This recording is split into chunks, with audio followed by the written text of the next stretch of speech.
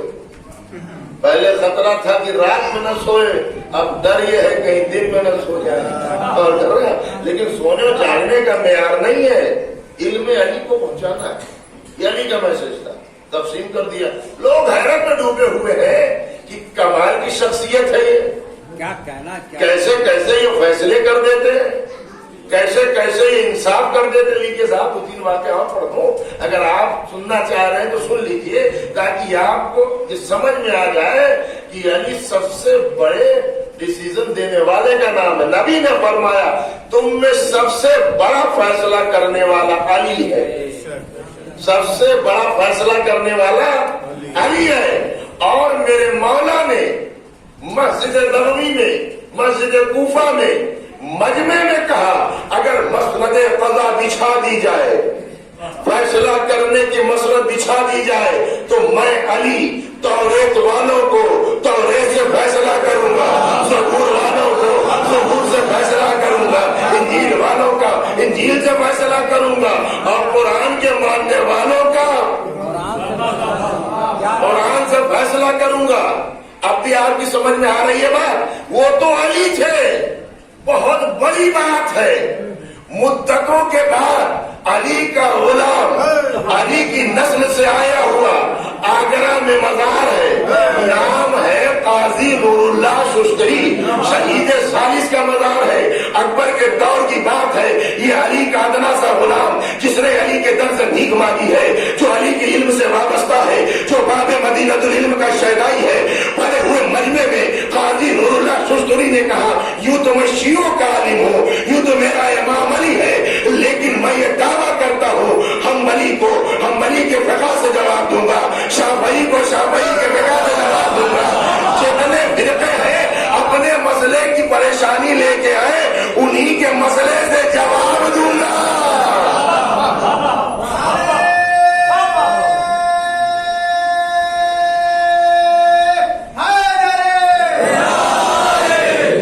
آپ غور کر رہے ہیں, یہ علم کی طاقت تھی, یہ علم کی طاقت تھی. میرا عزیزو, میرے مولا نے کہا میں فیصلہ کروں گا. اچھا کمال یہ ہے خدا کی قسم, کیا علی نے فیصلے کر دیے, نظیر بن گئی. آج 1400 برس کے بعد جب ہم علی کے فیصلے پڑھتے ہیں تو حیرت ہوتی ہے کہ ڈیسیزن دیا کیسے. ایک شخص نے وصیت کی, اس کے 3 غلام ہیں, اس نے وصیت کی مرنے سے پہلے کہ ایک غلام سے میری بیٹی کی شادی ہوگی اور سارا مال اسے دے دینا، ایک غلام کو 1000 روپے نقد دے کے آزاد کر دینا، ایک غلام کو قتل کر دینا۔ سن رہے ہیں آپ؟ کیا کہنا، کیا کہنا۔ تین وصیت کی اس نے کہ ایک غلام، بیٹی کی شادی، سارا مال، ایک کو 1000 روپے آزاد، ایک کو قتل کر دینا۔ لیجیے وہ تو چلا گیا، وصیت لیے ہوئے اس کی بیٹی دربار میں جا رہی ہے، اور دربار میں تو بعد میں، پہلے یہ تینوں غلام آپس میں لڑ رہے ہیں، وہ کہہ رہا میں کیوں قتل ہوں، کہہ رہا میں کیوں آزاد ہوں، کہہ رہا میں شادی کروں گا۔ ایک نیا مسئلہ کھڑا ہو گیا صاحب، دربار نے ہاتھ کھڑے کر دیے، ہمارے پاس حل نہیں، کیوں نہ اس نے نام لیا، کیا کہنا ہے، کیا کہنا۔ غلام کا نام نہیں لیا کہ کس سے شادی کرنی ہے، کس کو آزاد کرنا ہے، کس کو قتل کرنا ہے۔ آپ بتائیے ایسی سچویشن میں کون فیصلہ دے گا بھائی؟ ہے دنیا کی کسی عدالت میں طاقت جو فیصلہ دے؟ نام کھلا ہوا نہیں ہے، کرنا کیا ہے؟ اچھا دیکھیے کتنا فرق ہے، ایک کو قتل ہونا ہے، ایک کو آزاد ہونا ہے، اور ایک کی شادی بھی ہو رہی ہے، سارا مال بھی مل رہا ہے، نام کلیئر نہیں، آپس میں یہ سب ٹکرا رہے ہیں۔ وہ میں ہوں کہتا نہیں تو نہیں، میں ہوں کہتا نہیں تم دونوں نہیں، میں ہوں۔ یہاں معاملہ یہ ہے، اور دربار جو خود ساختہ دربار ہے، خود بنی ہوئی دربار ہے، اس نے ہاتھ کھڑے کر لیے، ہمارے پاس حل نہیں ہے۔ ارے بھائی علی کو لقب ہم نے تھوڑی دیا ہے، علی کو لقب ہم نے نہیں دیا، جن کی مشکلیں دور ہوتی تھی نا، وہ جب نکلتے تھے تو کہتے تھے کیوں نہ ہو، یہی تو حلال مشکلات ہے، یہی تو مصیبتوں کو دور کرنے والا ہے۔ یہ بے زبان اچھا، وہ لوگ کہتے ہیں بھائی ہمارے پاس تو حل نہیں ہے، مدینے میں شور، کیس بڑا عجیب ہے، کیا حل ہوگا؟ پورا مجمع تماشائی بنا ہوا، اور سلمان ابو ذر اندر اس کو لے کے وہاں آئے جہاں حل ہونا تھا۔ کیا کہنا ہے؟ وہاں مولا یہ مسئلہ ہے، تو کیا معاملہ ہے؟ کہ وصیت یہ ہے، ایک کی شادی اور زیادہ، ایک کو آزاد اور ایک کو قتل کرنا۔ میرے مولا نے کہا اچھا ٹھیک ہے، ایک غلام کو میرے پاس بھیجو، پورا مدینہ تماشا دیکھ رہا ہے اور کر رہے ہیں، یہی تو ہم آج تک دیکھ رہے ہیں بھائی، علی بولتے ہیں تو دنیا سنتی ہے، کیا ارے علی تو بہت بڑی شخصیت کا نام ہے، علی کے غلام بولتے ہیں تو دنیا سنتی ہے، یہ شاعر پڑھ رہا ہے، قصیدہ پڑھ رہا ہے، مجلس نوحہ، یہ مت ایک کو بھیجا جائے۔ اچھا کوئی الگ لائن کو تو نہیں گفتگو ہو رہی ہے؟ ارے بہتر ہے، ٹھیک ہے نا، غور کریے، کبھی آپ سوچیں گے صاحب اسی میں لگ گئے ہیں، تو معاملہ یہ ہے کہ مولا بیٹھے ہوئے ہیں اور سارا مدینہ تماشا دیکھ رہا ہے، کس بات کا؟ علی کے فیصلے کا، علی کی عدالت کا، علی کیا ڈیسیزن دیں گے، علی کیا سنائیں گے۔ میرے مولا نے کہا ایک کو بھیجو، دعا آ گئے۔ مولا نے کہا کہ ایسا ہے، یہ چھری رکھی ہے بہت تیز، جا اپنے مالک کی قبر کھود کے اس کا سر کاٹ کے لے آ، تاکہ میں تیرا فیصلہ کروں، تاکہ میں تیرا فیصلہ کروں۔ اس نے چھری کو دیکھا، علی کے چہرے کو دیکھا، ہاتھ جوڑ کر کہتا ہے مولا یہ ہم سے نہیں ہوگا، یہ بے وفائی میں نہیں کر سکتا، یہ بے وفائی نہیں کر سکتا۔ اگر آپ جملہ برداشت کر سکتے تو سنیے، وہ کہتا ہے مولا میں نے برسوں اس کا نمک کھایا ہے،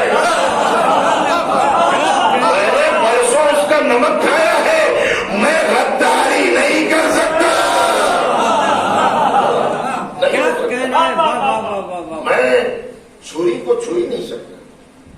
کیسی بات ہے؟ سوچ لے، مجھے فیصلہ کرنا ہے، سوچ لے۔ کہا مولا بالکل سوچ لیا، میں میرا مالک، وہ میرا مالک تھا، میرا آقا تھا، مجھے کھلایا ہے، میں نے اس کے در پہ روٹیاں کھائی ہیں۔ غیرت ہو تو کسی میں بھی ہو، بے غیرتی کا کوئی دین نہیں ہوتا۔ کوئی مذہب نہیں ہوتا. غیرت ہو تو کسی کو کہہ لگا نہیں چھوا نہیں چھری کو. مولانا نے کہا دوسری طرف چلا گیا. خمر دوسرے کو لاؤ. حضرت سلمان دوسرے کو لے کے آئے. وہی جملے مولانا نے کہے یہ چھری رکھی ہے جا قبرستان قبر کھود اپنے مالک کے کاٹ کے لیا تاکہ میں تیرا فیصلہ کروں. ٹھیک ہے. چھری اٹھائی. تھوڑی دور چلا گیا تھا. نہ جانے کیا خیال میں آیا. ضمیر نے ملامت کی. احساس ہوا پلٹ کر آیا. چھری رکھ دی مولا نے. نہیں دیکھ رہے آپ اس کو بھی تھوڑا سا احساس ہو گیا کہ بھیا میں نے بھی نمک کھایا ہے, میں نے بھی یہاں روٹیاں کھائی ہیں. یہ سب باتیں میں غیرت کی پڑھ رہا ہوں. یہ باتیں میں غیرت کی پڑھ رہا ہوں. اگر اس جملے کو آپ محفوظ رکھیں تو کہہ دوں. اب غیرت کا تقاضا تو اتنا ہے. ایک نجس جانور جو نجس العین ہے, کتا جسے کہتے ہیں, اگر 4 دن آپ اسے روٹی کھلا دے تب بھی وہ آپ سے غداری نہیں کرے گا. یہ جانوروں کی خاصیت ہے اور انسان کی تو بازی میں نہیں کر رہا. آدھے راستے گیا پلٹ کرا گیا. چھری رکھی نہیں. میں اپنے مالک کے ساتھ نہ قبر کھودوں گا اب نہ. مولانا کا ادھر چلا گیا. وہ الگ وہ الگ کا. تیسرے کو بھیجا جائے. تیسرا آیا.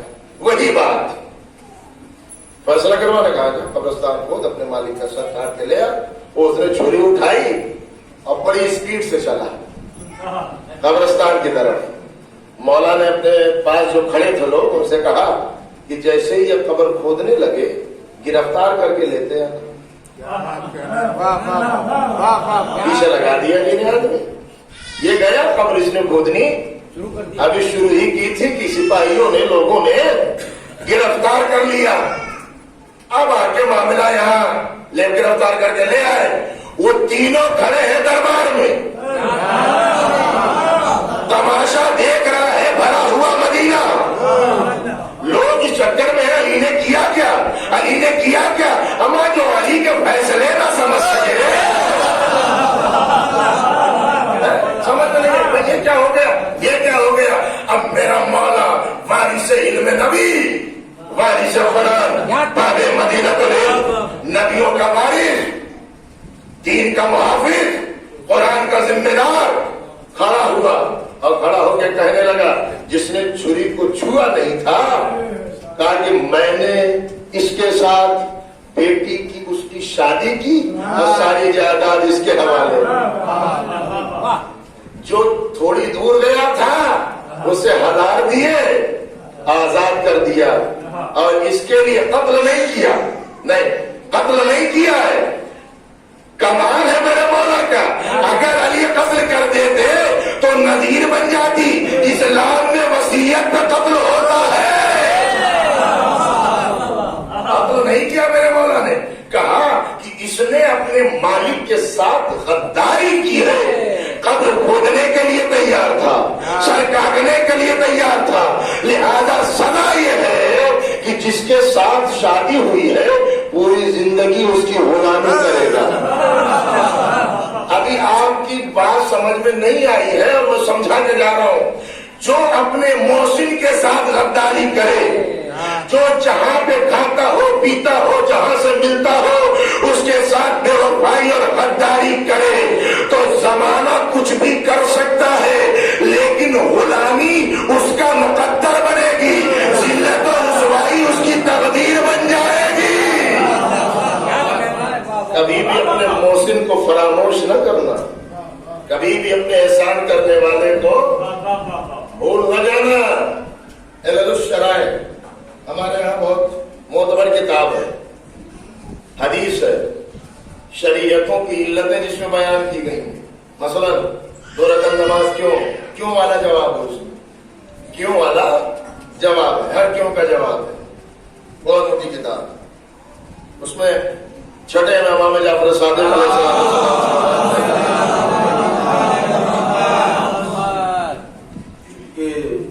پوچھنے والے نے پوچھا مولا کتے کی بڑی فضیلتیں ہیں, کتے کی بڑی فضیلتیں ہیں, اس کا دماغ اگر خراب ہو جائے تو اپنے مالک کا گھر چھوڑ دیتا ہے، اپنے مالک کے دماغ پہ حملہ نہیں کرتا، اپنے آقا کے دماغ پہ حملہ نہیں کرے گا، خود چلا جائے گا۔ مولا اتنی خوبیاں اس کے بعد بھی یہ نجس ہے، اس کے بعد بھی اور ایسا نجس کہ یعنی نجس پاک ہی نہیں ہو سکتا، پاک ہی نہیں ہو سکتا۔ کیوں؟ چھٹے امام فرماتے ہیں، کہتے ہیں کہ اس لیے اللہ نے اسے نجس العین قرار دیا۔ دیکھیے مولانا صاحب کے جملے نہیں ہے نا، مولانا صاحب کو آپ چاہے سمجھے نہ سمجھے، مولا کی قول کے ساتھ غداری نہ کریں۔ ہاں اس میں پھنس جائیے گا تو بہت بہت معاملہ سیریس ہوتا ہے۔ پوچھنے والے نے پوچھا مولا یہ نجس العین کیوں؟ جو خوبیاں ہیں ٹھیک ٹھاک ہے۔ مولا نے کہا کہ اللہ نے اس لیے اسے نجس العین بنایا ہے کہ ساری خوبیاں اس کی اپنی جگہ پر ہے، صرف ایک عیب کی وجہ سے۔ مولا وہ عیب کیا ہے؟ کہا وہ عیب یہ ہے کہ اپنی برادری کے خلاف بھونکتا ہے۔ نہیں سمجھے؟ اگر سمجھ گئے ہیں تو پھر کم از کم گردن ہل جانی چاہیے۔ خوبیاں ساری ہیں، کیا ہے؟ اپنی برادری، اپنی قوم، اپنے لوگوں کے خلاف بھونکتا ہے۔ اس کا مطلب یہ ہے کہ کہا جائے یا نہ کہا جائے، جو اپنوں کا دشمن بن جائے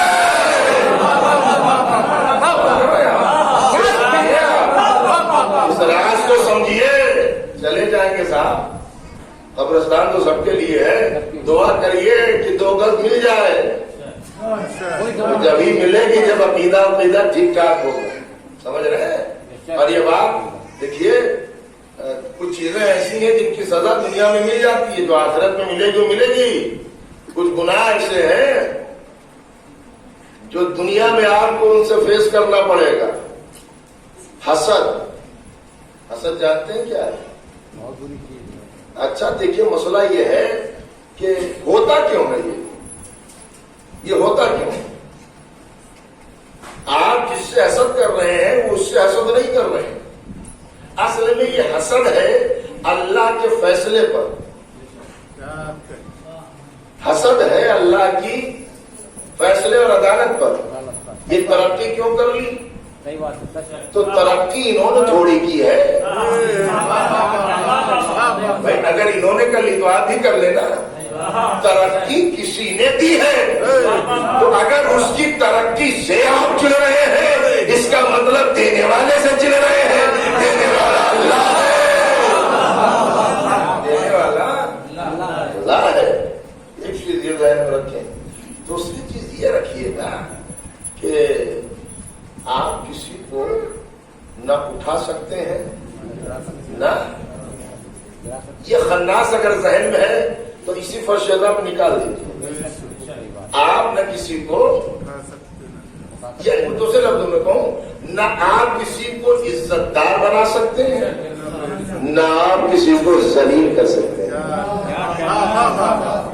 آئے پڑھو، وَتُعِزُّ مَن تَشَاءُ وَتُذِلُّ مَن تَشَاءُ بِيَدِكَ الْخَيْرُ۔ یہ آیت ہے، عزت دے اللہ جسے چاہتا ہے، تو عز من تشاء، اللہ جسے چاہتا ہے اسے عزت دیتا ہے، اللہ جسے چاہتا ہے اسے، تو طے ہے نا کہ ہم کسی کو نہ عزت دے سکتے ہیں اور نہ۔ اچھا، ہماری عزت و ذلت کا معیار کیا ہے؟ ہمیں اپنا فائدہ ہو تو ذلیل ایماندار ہے، اگر ہماری اپنی ذات کا فائدہ ہو۔ دیکھیے، ہم منگل گرہ میں نہیں رہتے، ہم بھی انڈیا میں رہتے، ہندوستان میں رہتے، سمجھ رہے؟ اور آپ سے زیادہ برادری سے ٹچ ہے، پورے ہندوستان کے قوم سے ٹچ ہے، پورب سے پشچم تک۔ پریشانی سب جگہ کامن ہے، کہیں 17 ہے کہیں 22 ہے، لیکن ہر جگہ مومن موجود ہے، ایماندار موجود ہے، اور وہی ہے جو عذاب الہی کو روکے ہوئے ہیں۔ اچھے نہ ہو تو کائنات فنا ہو جائے، علاقے ڈوب جائیں۔ جس کی فطرت میں اللہ نے ابھرنا لکھا ہے اسے کوئی دبا نہیں سکتا۔ اگر فطرت میں، اور فطرت نے یہ صلاحیت رکھ دی ہے، تو کوئی